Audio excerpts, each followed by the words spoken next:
I've always considered myself to be a creative person. So I think when I got into graphic design, I wanted to do something creative, but I didn't realize that it was creatively solving problems.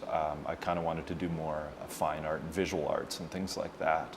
But to my discovery, I think that solving problems for a reason in particular is much more rewarding than kind of throwing projects out in the air. People don't know what design is because it's ubiquitous and it's invisible and it's everywhere. So it's kind of like people don't know what it's like when their heart beats because naturally it's happening always, and we just don't think about the fact that our organs are doing anything in our body. Design and communication is the organs of visual communication in our society. So because it's everywhere, it's invisible and we don't even see it. So you have to really, good design is invisible, so we have to really consciously be aware of it, especially good design. I mean, we've all been there and have been like, boy, that's ugly. That is usually because it's not good design. It's not something that's integrated into its part, and it's easy for us to pick those black eyes and those bruises that are around us. So the reason that people don't know what graphic design is because it's like breathing air. It's all around us.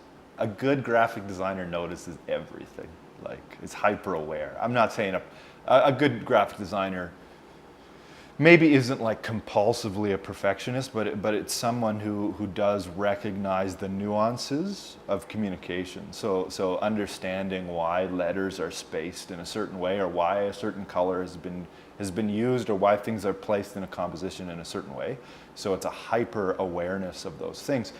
And what really gets people, especially when they first start design, especially design because it's about precision and attention to detail, is they get discouraged because the only way to get good at that stuff is like years and years of practice. So it's years and years of failure and trying it and missing something and then reflecting and finding out that thing was wrong later on. So the only way that you can become good at recognizing really fine details and things like that is to always just look and analyze and practice, and it's going to take a long time. But with anything, it's experience. I've been doing this for about 7 years now. I've been involved teaching at the school and doing this stuff, and I've had a wide range of students.